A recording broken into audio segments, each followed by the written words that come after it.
Hi guys, I'm Zaukar and I will be talking to you about Guy Claxton. Guy Claxton is pictured here and he is an emeritus professor of the learning sciences and a cognitive scientist by training.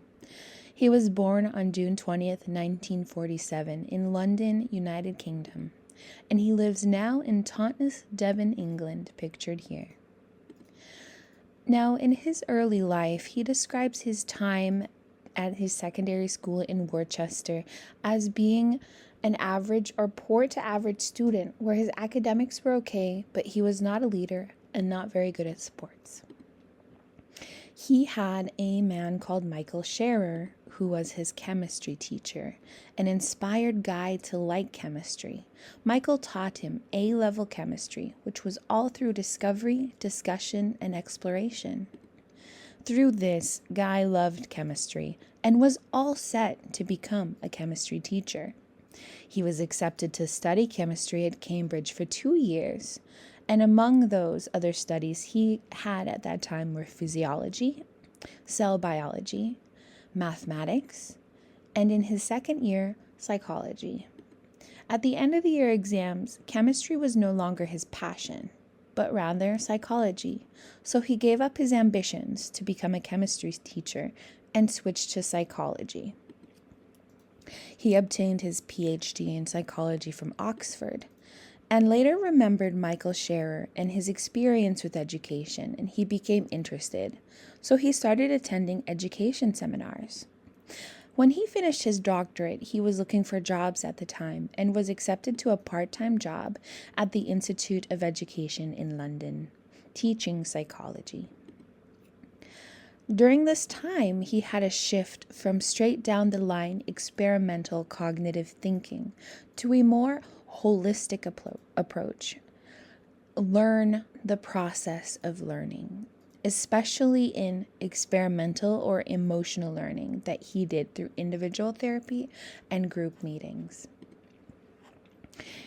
He also had a connection or a revelation of sorts where he knew what was going on while learning, what the fundamental purpose was of education, and in terms of learning. He wanted to how to help the next learners. He wanted to know how to help the next learners. And he felt he had an advantage given his background in chemistry and psychology, as well as a broader perspective. And he later on in his life at that time also met Michael Scherer again, and I think it was pretty incredible to think about because Michael Scherer was 70 at the time, and he had ran into him at King's College. And Michael, who was his chemistry teacher, had become a professor of science and education. Guy and Michael reignited their friendship.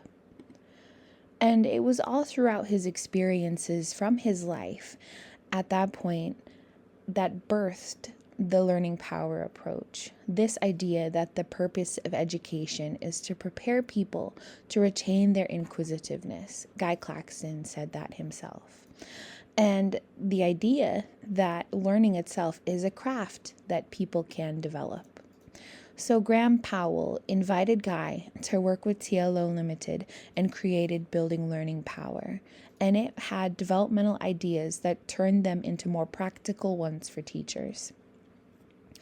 But by 2014 to 2015, Guy began to feel that he and his colleagues were being pitted against each other in a global market, yet they were all similar thoughts on development and education. He was uncomfortable with this realization and felt that he had turned into a spokesperson on behalf of a developing school of thought, of philosophy and pedagogy, and an approach to assessment and an approach to school leadership that should be in the public domain, but it isn't, and called it the learning power approach.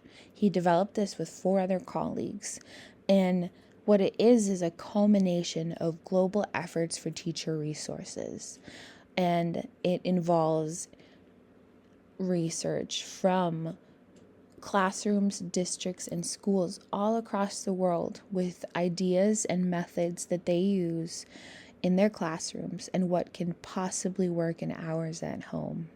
And it sets this idea that real learning is growth and feedback, a communication of skill learning and mastery.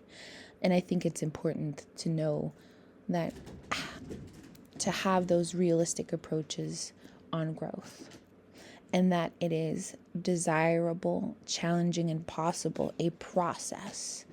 And the techniques such as changing the layout of the classroom to encourage group work, something small like that can make larger differences.